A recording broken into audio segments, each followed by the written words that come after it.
Kiranya Yang Amat Berhormat Tun menerima dokumen-dokumen yang melambangkan kata mufakat yang telah tercapai di antara Malaysia dan Republik Indonesia. Mengenai silakan Yang Amat Berhormat Tun mengisytiharkan pelaksanaan dan penggunaan ejaan ini sebagai ejaan baru bagi bahasa Malaysia.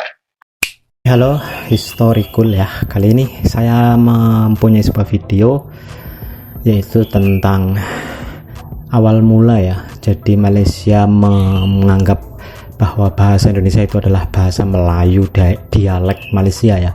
Jadi sebenarnya pada tahun 1970-an itu kan lagi gencar-gencarnya ya Malaysia mengimpor guru dari Indonesia, dan terjadilah di situ interaksi ya, berbagai interaksi mungkin dari dokumen-dokumen bahasa dan sebagainya ya. Jadi saat itu kan Malaysia belum maju ya, masih minta bantuan kita. Nah sekarang mungkin sudah bisa berdiri sendiri, sudah mulai lupa dan malah balik mengklaim seperti itu ya. Jadi saya akan mereaksi sebuah video yang menerangkan bagaimana awal mula Malaysia bisa mengklaim bahasa Indonesia itu ya. Berikut videonya.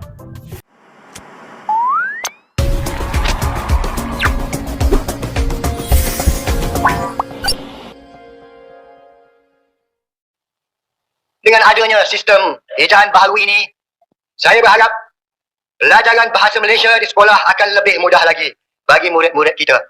Kiranya Yang Amat Berhormat Tun menerima dokumen-dokumen yang melambangkan kata mufakat yang telah tercapai di antara Malaysia dan Republik Indonesia mengenai satu sistem ejaan.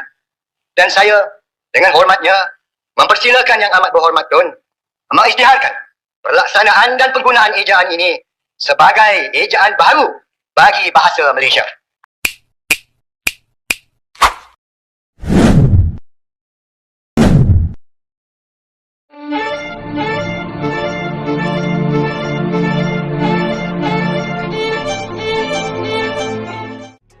Penulisan bahasa Melayu telah mengalami beberapa perubahan, dan menggunakan beberapa jenis sistem penulisan yang saling berganti. Sistem yang pertama dipakai adalah aksara Palawa yang berasal dari India, kemudian aksara Kawi dan aksara Rencong juga pernah digunakan. Dengan penyebaran agama Islam, penggunaan sistem aksara Arab Melayu berkembang di negeri-negeri Melayu sejak abad ke-15. Pada penghujung abad ke-19, sistem aksara Romawi atau Latin mulai digunakan dalam penulisan bahasa Melayu. Pada zaman pasca modern, bahasa Melayu ditulis dalam aksara Romawi atau Latin. Aksara Romawi atau Latin merupakan sistem penulisan resmi bahasa Melayu, seperti yang tercantum dalam Undang-Undang Malaysia. Dan aksara Arab Melayu, kini sangat jarang digunakan, bahkan hampir tidak pernah digunakan. Hingga kini bahasa Melayu Malaysia, menggunakan sistem ejaan Rumi Baharu Bahasa Melayu, yang telah disahkan penggunaannya pada tanggal 16 Agustus tahun 1972, oleh Perdana Menteri Malaysia Tun Abdul Razak, dan atas persetujuannya, bahasa yang digunakan di Malaysia, menggunakan sistem ejaan aksara Romawi atau Latin. Seperti bahasa Indonesia, mengapa pihak Indonesia bersedia untuk kerjasama bahasa dengan Malaysia? Karena, bahasa yang digunakan oleh Malaysia, di waktu itu menggunakan nama bahasa Malaysia, bukan bahasa Melayu, dan disitulah pihak Indonesia mendukung Malaysia untuk mengembangkan bahasanya dengan nama bahasa Malaysia, seperti nama negaranya. Seperti halnya negara Indonesia, dengan nama bahasanya, yaitu Bahasa Indonesia. Namun apa yang terjadi? Malaysia malah mengganti-ganti nama bahasanya. Dari nama bahasa Melayu, lalu bahasa Malaysia, dan begitu seterusnya hingga berkali-kali, dan akhirnya kini kembali menggunakan nama bahasa Melayu. Dan disitulah pihak Indonesia sebenarnya merasa kecolongan. Hingga kini, terjadi sebuah anggapan, bahwa bahasa Indonesia adalah bahasa Melayu. Karena bahasa yang Malaysia gunakan sekarang ini, adalah bahasa yang dahulu, hasil dari kerjasama bahasa antara bahasa Indonesia dan bahasa Malaysia. Begitulah dalam pemikiran masyarakat Malaysia, serta para profesor-profesor Malaysia. Pemikiran seperti itu adalah pemikiran yang sangat dangkal sekali, karena tidak pernah melihat sejarah yang sebenarnya terjadi. Dan dikarenakan negara Malaysia sekarang ini merubah kembali nama bahasanya menjadi bahasa Melayu, maka dengan secara otomatis, bahasa Indonesia pun mereka anggap sebagai bahasa Melayu, walaupun Indonesia tidak merubah nama bahasanya dengan nama bahasa Melayu. Malaysia tetap saja menganggapnya sebagai bahasa Melayu. Dan saya kasih contoh. Contohnya adalah, ada sebuah selembar kertas yang sangat berharga, Indonesia dan Malaysia memiliki kertas tersebut. Lalu selembar kertas yang berharga itu dijadikan sebuah pesawat oleh Indonesia, dengan menambahkan unsur-unsur kertas berharga yang lainnya. Dan Indonesia memberikan info hasil karyanya itu, bahwa selembar kertas tersebut bisa dijadikan pesawat, dengan menambahkan unsur-unsur kertas berharga lainnya. Dan Malaysia pun mencoba membuat hal yang sama seperti Indonesia, yaitu membuat pesawat dengan selembar kertas yang berharga itu dengan menambahkan unsur-unsur kertas berharga yang lainnya, hanya saja berbeda bentuk dari yang Indonesia buat. Karena Malaysia tidak memiliki kesepemahaman yang kuat antara warganya, dan mereka beranggapan, bahwa tidaklah bagus sebuah kertas yang berharga dijadikan pesawat. Lalu Malaysia merubahnya kembali menjadi selembar kertas dengan kondisi masih tertempel unsur-unsur kertas lainnya. Bahkan Malaysia masih saja penasaran ingin membuat kembali pesawat, dengan sebuah kertas tersebut. Namun kembali lagi dirubahnya oleh Malaysia menjadi selembar kertas. Dengan kondisi, masih tertempel unsur-unsur kertas berharga lainnya. Karena Malaysia sangatlah mendambakan dan mengidolakan selembar kertas tersebut, maka unsur-unsur lembaran kertas lainnya tidak dihiraukan, walaupun masih menempel erat bersama selembar kertas yang dibangga-banggakan Malaysia. Namun Indonesia tidak seperti Malaysia. Selembar kertas tersebut memang berharga, akan tetapi Indonesia ingin tampak terlihat lebih berharga lagi, dan dapat dipergunakan oleh setiap orang. Maka dari itu oleh Indonesia, tetap dijadikan pesawat hingga sampai saat ini, bahkan seluruh masyarakat Indonesia mencintai dan merasa bangga. Dan Malaysia tetap saja menganggap bahwa pesawat yang dibanggakan itu, adalah sebuah kertas yang sama. Seperti yang dimiliki Malaysia, dan yang dibangga-banggakan oleh masyarakat Malaysia. Seperti itulah cara pandang masyarakat Malaysia, terhadap bahasa Indonesia. Dan ada sebuah video sejarah, tentang awal mula pengesahan ejaan bahasa yang kini digunakan oleh Malaysia. Dengan nama bahasa, yaitu bahasa Malaysia. Bukan bahasa Melayu. Ejaan tersebut adalah, ejaan baharu. Mengapa dinamakan ejaan baharu oleh Malaysia? Karena Malaysia baru pertama kali menggunakan ejaan bahasa tersebut. Namun jika di Indonesia, namanya adalah ejaan yang disempurnakan. Mengapa dinamakan ejaan yang disempurnakan? Karena pada awalnya Indonesia sudah menggunakannya. Akan tetapi belum sempurna, maka ketika tercipta ejaan tersebut, lalu diberilah nama, ejaan yang disempurnakan. Dan ejaan tersebut adalah hasil dari kerjasama bahasa, yang sebenarnya sudah terlebih dahulu dipergunakan di Indonesia. Lalu Indonesia menawarkan pada pihak Malaysia, yang tujuannya demi untuk mempermudah dalam hubungan bilateral antar kedua negara, sesudah masa konfrontasi. Dan dengan bahasa yang diserasikan, dapat mempermudah para guru-guru Indonesia berinteraksi, untuk mengajar di Malaysia dengan komunikasi bahasa dan ejaan yang sama. Karena di waktu itu Malaysia sangatlah membutuhkan tenaga kerja pengajar, yaitu para guru, hingga para profesor-profesor. Yang berasal dari Indonesia, video yang nanti akan kita saksikan, adalah sebuah saksi, bahwa ejaan bahasa yang digunakan sekarang, yaitu ejaan baharu bahasa Malaysia. Sekali lagi, nama bahasanya adalah, bahasa Malaysia, bukan bahasa Melayu, hasil dari kerjasama bahasa dari kedua negara.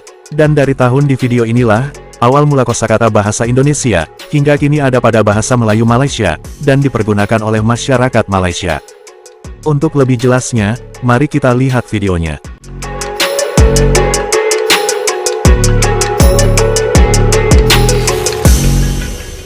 Satu peristiwa yang bersejarah telah diadakan di Dewan Bahasa dan Pustaka Kuala Lumpur pada 16 hari bulan Ogos 1972, sempurna pelancaran penggunaan ejaan baharu Malaysia.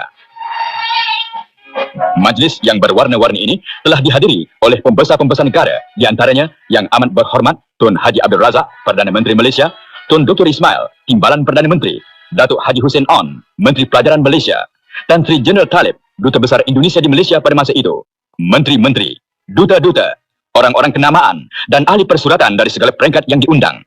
Satu upacara yang serupa telah dilancarkan juga di Jakarta, Indonesia. Pada waktu yang ditentukan, bunyi kompang pun bergema di luar Dewan, menandakan ketibaan dokumen persetujuan antara Malaysia dan Indonesia tentang penggunaan ejaan baru itu.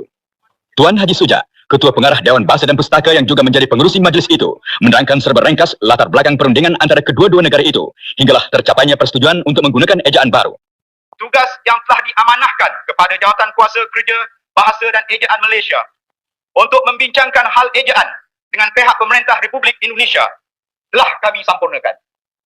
Sudi apalah kiranya Yang Berhormat menerima dokumen-dokumen yang mengandungi kata permufakatan yang telah tercapai setakat ini, yang dengannya terbentuklah suatu sistem baharu ejaan Rumi bagi bahasa Malaysia.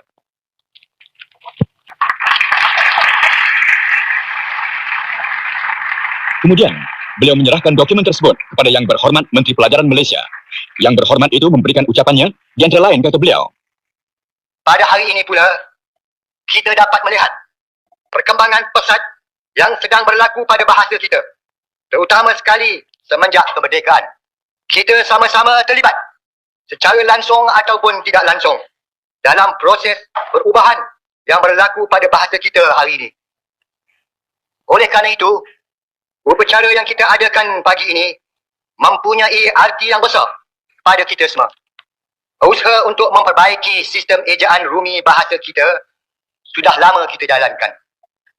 Mula-mulanya usaha ini telah dijalankan oleh orang-orang Inggeris yang cuba menyalin bahasa Melayu dalam tulisan Jawi ke tulisan Rumi. Kemudian, sistem ini telah diperbaiki oleh Pendeta Za'ba atau Zainal Abidin bin Ahmad. Berdasarkan daftar ejaannya, sistem ejaan Rumi Za'ba lah yang selama ini dianggap rasmi dan kadang-kadang disebut sistem ejaan sekolah. Di tahun 1956, satu kongres bahasa telah direstukan oleh Tun Abdul Razak yang pada masa itu menjadi Menteri Pelajaran. Upacaranya dilangsungkan di Istana Besar Johor Bahru. Tokoh-tokoh bahasa seperti Pendeta Za'ba dan dari Indonesia pula, Profesor Selamat Mulyono dan Dr. Priyono telah turut hadir. Di kongres ini, beberapa perubahan tentang cara mengeja dengan tulisan Rumi telah dikemukakan. Dari kongres ini, lahirlah Dewan Bahasa dan Pustaka.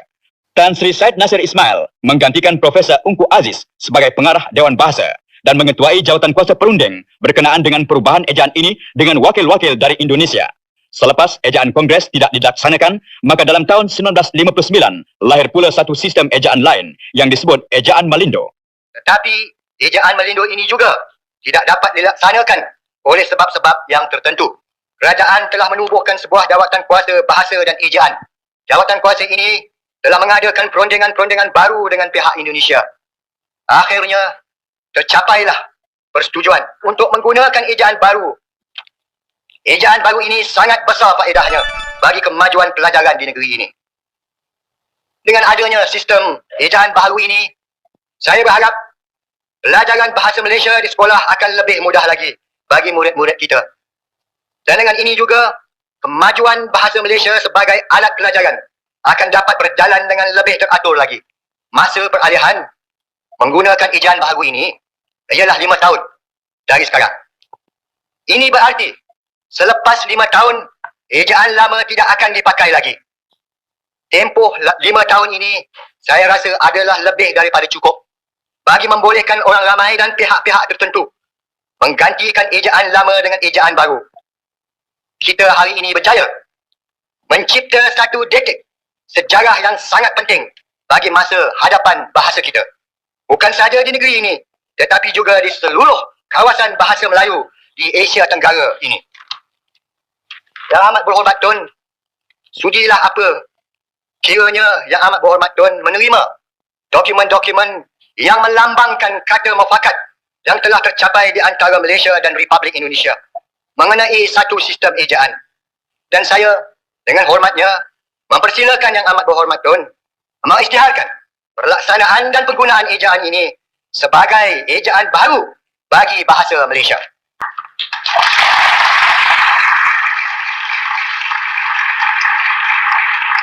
Yang amat berhormat Perdana Menteri menerima pula dokumen yang bersejarah itu. Beliau kemudian berucap bagi melancarkan penggunaan ejaan baru itu ke seluruh tanah air. Di antara lain-lain kata Perdana Menteri, yang dikatakan oleh Yang Berhormat Menteri Pelajaran tadi, usaha nak mengadakan sistem baru ini telah lama dijalankan. Mengingat bahawa sistem baru itu sangat penting bagi kemajuan bahasa Malaysia, terutama sekali bagi masa hadapan. Kita sama-sama bersyukur kerana pada pagi yang bersejarah ini, kita mengisytiharkan sistem ejaan baru ini serentak di Jakarta dan di Kuala Lumpur. Kita merasa syukur dengan kerjasama dan rasa sepahaman negara sahabat kita Indonesia dapatlah dipersetujukan satu sistem ejaan standard yang akan dipakai di seluruh kawasan bahasa Malaysia dan bahasa Indonesia di Asia Tenggara. Ejaan baru ini akan bertugas sebagai alat yang akan mengawal perkembangan serta pertumbuhan bahasa Malaysia selanjutnya di masa hadapan. Inilah satu kejayaan yang amat besar maknanya bagi masa depan kedua-dua bahasa, iaitu Indonesia dan Malaysia. Kita yang hidup dalam kurun yang ke-20 ini mungkin tidak akan sempat melihat kesan-kesan masa depan ejaan baru ini dengan sepenuh-penuhnya. Tapi saya percaya generasi-generasi akan datang akan membaca sejarah kita dan pasti akan mengucap kesyukuran yang tidak terhingga kerana usaha yang kita telah jalankan hari ini. Saya telah dapat melupakan segala inisiatif tentang pembaharuan sistem ejaan kita yang bermula dari Kongres Bahasa dan Perseratan Melayu ketiga pada tahun 1956 dulu. Saya suka menyatakan penghargaan kepada kerja-kerja yang dijalankan oleh jawatan kuasa ejaan Melindo yang dipungsi oleh Tan Sri Said Nasir, ejaan bersama Malaysia Indonesia serta jawatan kuasa yang ada sekarang, yang semuanya menjadi alat amat penting kepada tercapainya sistem ejaan baru. Bagi pihak kerajaan dan rakyat, saya ingin menyampaikan ucapan tinggi-tinggi terima kasih kerana jasa-jasa mereka itu. Saudara-saudara sekalian, mulai dari hari dan saat ini, marilah kita isytiharkan ke seluruh negara kita bahawa sistem ejaan baru kita yang telah disempurnakan dengan kata muafakat antara dua negara yang berjiran dan berbahasa satu itu diguna dan diabadikan sebagai ejaan resmi bahasa Malaysia bagi selama-lamanya. Dan itulah video sejarah ejaan bahasa Malaysia yang disebut ejaan baharu. Sebenarnya ejaan tersebut adalah ejaan yang dibentuk oleh Indonesia, yang disebut sebagai ejaan yang disempurnakan. Ejaan yang disempurnakan, pertama kali diberlakukan dan diresmikan pada tanggal 26 Agustus tahun 1972, dan pemberlakuan pemakaian ejaan yang disempurnakan, diperkuat dengan keputusan Presiden nomor 57 tahun 1972. Dan terlihat dalam video, beberapa penyerahan dokumen dari berbagai berkas diserahkan, dari dokumen berkas penyusunan kata, dokumen berkas kosakata bahasa, serta dokumen berkas yang lainnya. Diserahkan untuk Malaysia dan diterima oleh Perdana Menteri Malaysia yang memimpin pada saat itu. Jika memang Malaysia yang membentuknya sendiri, untuk apa ada penyerahan dan sebagainya. Itulah sejarah yang sebenarnya. Dan sejarah tersebut, seolah-olah kini telah ditenggelamkan oleh masyarakat Malaysia itu sendiri. Namun kini, sejarah tersebut telah diputar balikkan oleh warga Malaysia. Dan seolah-olah bahasa Indonesia yang dipergunakan oleh masyarakat Indonesia, adalah bahasa Melayu Malaysia. Serta susunan kata dan kalimat, adalah Malaysia lah yang membentuknya. Dan Indonesia hanya menirunya saja. Begitulah ungkapan warga Malaysia, dalam sebuah komentar dengan begitu bangganya.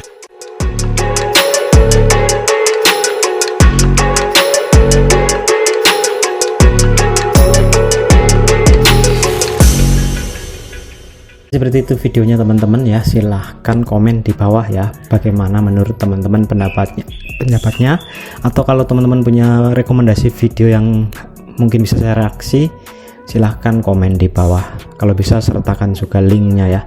Terima kasih, bye bye.